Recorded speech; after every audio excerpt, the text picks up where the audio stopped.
What is it? Because I don't know. I haven't gotten a release yet. What is it you announced? It involves a doctor in the Bridgeport, West Virginia area, Hoppy. Dr. Edita Milan was charged and arrested today with supplying excessive amounts of prescription pain medication to her patients for non-legitimate medical reasons. And her actions are believed to be linked to several drug overdose deaths. This has been a problem in the Harrison County area for quite some time, and the Drug Task Force here did a great job in investigating Dr. Milan and ultimately obtaining a complaint yesterday and arresting her today. Dr. Edita Milan. Now, since we're just getting this, do you have that in front of you? Can you spell her name? Do you have that in front of you? Okay. I do. It's Edita, and her last name is spelled Milan, and she was just arrested within the hour on this charge. Federal search warrants were served at her home and office late last month, and additional evidence was gathered to add to the investigation, and then she was arrested today. What kind of prescription meds are you talking about? We're talking about a wide variety. Schedule 2, for example, oxycodone and morphine, all the way down to Schedule 4, Xanax, also known as alprazolam, and a lot of different substances in between. She recently was responded to the death of one of her patients who also happened to be a neighbor of hers. And this is where the investigation really heated up. She had prescribed large quantities of painkillers to this individual just prior to his death, but she responded to the scene and called the county medical examiner and said this person had died of a heart attack when that wasn't really the case. And she also conspired to throw away many of the pill bottles that belonged to the decedent in order to try and cover up the connection between her and the decedent. That's what really caused it to heat up, as I said, and led to a further investigation of the way she's been operating her practice and led to her arrest today. Wow. So according to the arrest information, according to the whatever you call the warrant or whatever, or to the information or to the indictment, so the neighbor ODs on OxyContin. Yes. Okay. And this is a person who's a friend and or patient of Milan? Yes. Okay. And then how does she even know that the patient ODs? Somebody who was with the patient called and asked her to come over to the house because she's a next-door neighbor, and so she did. She responded, found him dead, and called the county medical examiner and said, "Don't worry about it. I've got it taken care of. No need for you to come out. He died of a heart attack."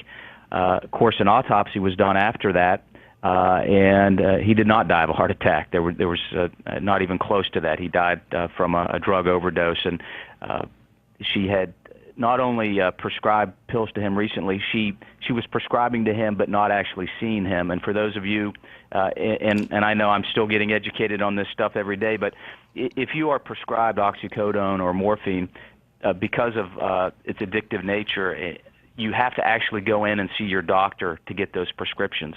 Right. It is not a legitimate medical practice to get it just by calling in. Well, that's what she was doing with this person. He hadn't been in for over 3 months, yet he was still getting these prescriptions from her. And if you get a prescription for 30 pills and then, you know, one a day, let's say, and then 15 days later you go in, the doctor said, well, you can't get it yet because it's only been 15 days. I mean, that's the way it's supposed to work, I believe. Correct. So an indictment against Dr. Edita Milan of Clarksburg on this prescription medication. Now, was she, according to the indictment, Bill, and we're talking with U.S. Attorney Bill Ehlenfeld, was it a cash for script thing? I mean, was it just, you come in, give us the cash, we'll write the script, or what was the extent of what she was alleged to have done?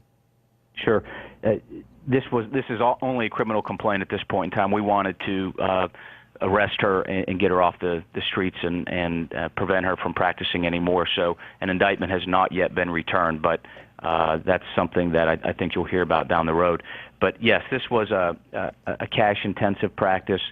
This was the motive for her overprescribing was financial in nature, and that's what we see quite a bit, not only in West Virginia but throughout the country. Sometimes they refer to these places as pill mills, where there's a lot of cash. You pay your cash to get your appointment.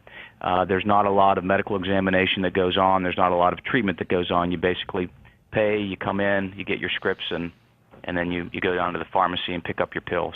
Was the extent of this, according to the complaint, maybe an excessive script a day, or multiple, or what was the scope of this according to the complaint?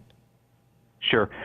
She was permitted to treat up to 30 patients with narcotics. She actually had the authority to operate a pain clinic, and she went through all the proper steps in 2009.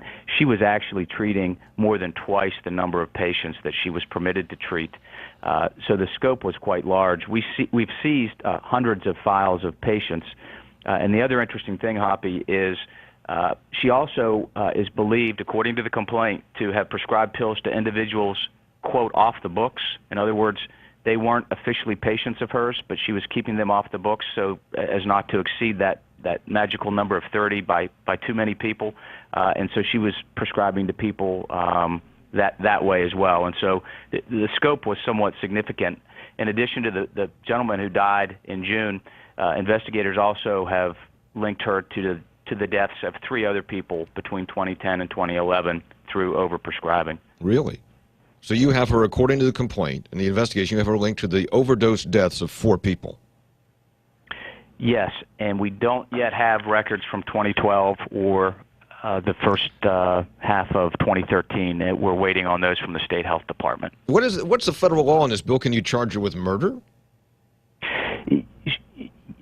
You can charge someone with delivery of a controlled substance causing death. We have not charged her with that yet. She's only charged with a conspiracy to distribute Schedule 2, 3, and 4 controlled substances. As I said, an indictment has not yet been returned, and I think you'll see additional charges when that indictment comes out. What they are, I don't know. We still need to pour through these records and see if we can conclusively link these deaths to her overprescribing. In other words, we need a medical expert to say to a reasonable degree of medical certainty that her prescribing of these medications led to the deaths of these people. But in the complaint that's been filed today, the investigators are confident that she can be linked to 4 deaths through her prescribing. This is a big deal. I mean, this OxyContin thing, we know about this scourge in West Virginia and really all across the country. And it's made worse when you have these pill mills and people motivated by making cash deals, and then people get addicted. I mean, maybe they start out even on legitimate, because it is a painkiller. So they start out on legitimate purposes. They become addicted, and then they're trying to feed the addiction. I mean, it's terrible. It's horrible. It is, and a lot of these people do start for legitimate reasons. They might have a back surgery or a neck surgery, and they're prescribed a Schedule 2 narcotic, but then they get hooked on it. And so it happens to good people, absolutely.